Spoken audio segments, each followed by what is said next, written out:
Hi hello friends, எல்லாருக்கும் வணக்கம். Welcome to Lavanya's cooking corner. இன்றைக்கி நம்ம சேனலில் ரொம்பவே சூப்பரான டேஸ்டியான ஒரு பாயசம் ரெசிபி தான் வந்து பார்க்க போகிறோம். பலாப்பழ பாயசம் எப்படி பண்ணுறதுன்னு பார்க்க போகிறோம்.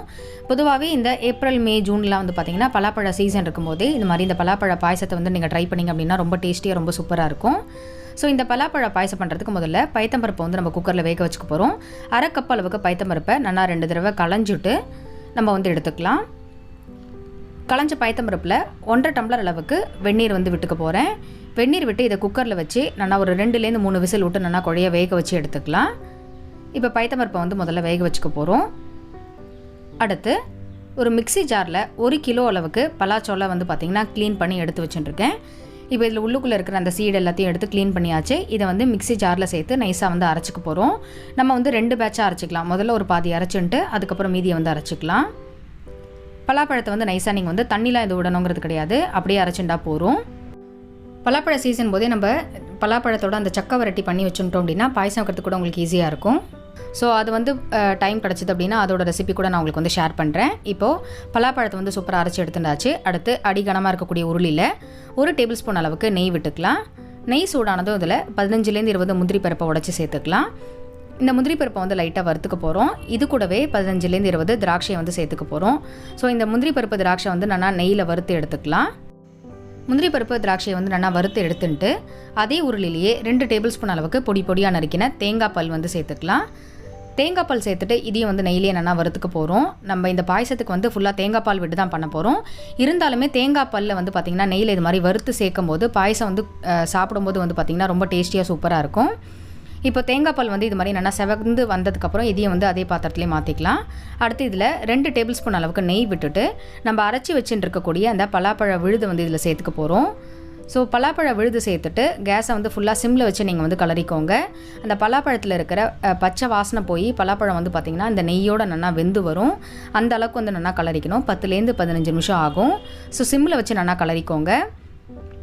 நம்ம வந்து தண்ணிலாம் இது விடணுங்கிறது கிடையாது, நெய் விட்டு நல்லா வதக்கினாலே போகிறோம்.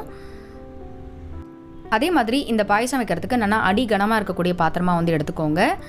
ரொம்ப மெல்லிசாக இருக்கிற பாத்திரம் எடுத்துட்டோம் அப்படின்னா சீக்கிரம் வந்து உங்களுக்கு அடி பிடிச்சிடும். ஸோ கேஸை வந்து ஃபுல்லாக சிம்மில் வச்சே நீங்கள் கலர்னிங்க அப்படின்னா கலர் சேஞ்ச் ஆகி சூப்பராக வந்து பார்த்திங்கன்னா அந்த பலாப்பழம் வந்து நல்லா கொதிக்க ஆரம்பிச்சுடுது. இந்த வெந்து வர டைமில் இன்னும் கொஞ்சம் கூட நம்ம நெய் விட்டுக்கலாம். நெய் விட்டு எந்த அளவுக்கு கலருமோ அந்தளவுக்கு அதோட வாசனை வந்து பார்த்திங்கன்னா ரொம்ப சூப்பராக இருக்கும். ஸோ நம்ம முதல்ல இப்போ விடக்கூடிய நெய் தான், அதுக்கப்புறம் நம்ம வந்து ரொம்ப நெய் விடணுங்கிறது கிடையாது. இப்போது 15 நிமிஷம் ஆகிடுத்து. இந்த டைமில் 400 கிராம் அளவுக்கு வெல்லம் வந்து எடுத்துட்டுருக்கேன். 1 கிலோ பலாப்பழ சொலைக்கு வந்து பார்த்திங்கன்னா இந்த 400 கிராம் அளவுக்கு வெல்லம் வந்து சரியாக இருக்கும். ஸோ ரொம்ப ஜாஸ்தி போட்டுட்டோம் அப்படின்னா ரொம்ப திதிக்கிற மாதிரி இருக்கும். அதனால் அளவுகளை வந்து பார்த்து போட்டுக்கோங்க. நம்ம பைத்தம்பருப்பும் சேர்க்கறதுனால தான் இந்த அளவுக்கு வெல்லம் போடுறோம், இல்லைனா இன்னும் கொஞ்சம் கூட கம்மி பண்ணிக்கலாம். இந்த வெல்லமும் பலாப்பழமும் நன்னா வந்து சுருண்டு வரட்டும். அதுக்குள்ளே நம்ம வந்து தேங்காய் பால் எடுத்துக்க போகிறோம். ஒரு தேங்காய் ஃபுல்லாக வந்து பார்த்திங்கன்னா உடச்சி திருக்கி எடுத்துட்டுருக்கேன். அதில் 2 டம்ளர் அளவுக்கு தண்ணி விட்டு தேங்காய் பால் வந்து அரைச்சி எடுத்துக்க போகிறோம். ஸோ இதுக்கு வந்து 2 பால் வேணுங்கிறது கிடையாது, ஒரே பால் போகிறோம். அதனால் திக்காக நீங்கள் வந்து 1 பால் எடுத்துட்டாலே போகிறோம். நான் வந்து 2 டம்ளர் அளவுக்கு தண்ணி விட்டு அரைச்சி இந்த பாலை வந்து பிழிஞ்சு எடுத்துக்க போகிறேன்.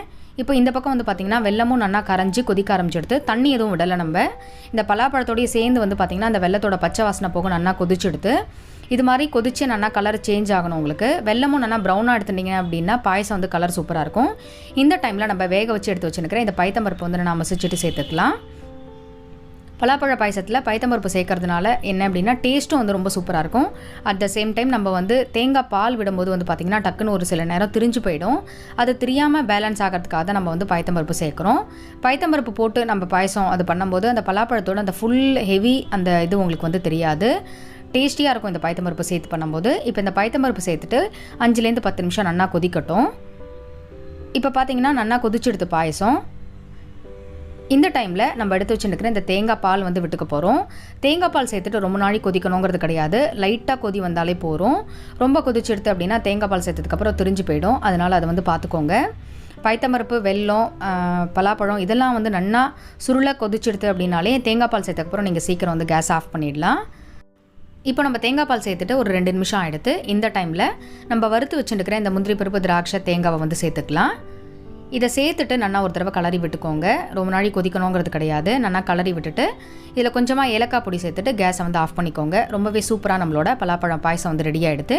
இது மேலே இதுக்கப்புறம் நீங்கள் வந்து நெய் விடணுங்கிறது கிடையாது. முன்னாடி விட்டு அந்த நெய்யே உங்களுக்கு வந்து ஹெவியாக இருக்கும், சூப்பராக இருக்கும். ஸோ ரொம்பவே சூப்பரான டேஸ்டியான நம்மளோட பலாப்பழ பாயசம் சூப்பராக ரெடி ஆகிடுது. கண்டிப்பாக எல்லாரும் இந்த பலாப்பழ பாயசத்தை வந்து ட்ரை பண்ணி பாருங்கள். ட்ரை பண்ணி பார்த்துட்டு உங்களோட ஃபீட்பேக் வந்து எனக்கு சொல்லுங்கள். இந்த வீடியோ பிடிச்சிருந்தது அப்படின்னா உங்கள் ஃப்ரெண்ட்ஸ்க்கும் ரிலேட்டிவ்ஸ்க்கும் ஷேர் பண்ணுங்கள். மறக்காமல் நம்ம சேனலை வந்து சப்ஸ்கிரைப் பண்ணிக்கோங்க. மறுபடியும் அடுத்த ஒரு வீடியோவில் உங்கள் எல்லாரையும் சந்திக்கிறேன். நன்றி, வணக்கம்.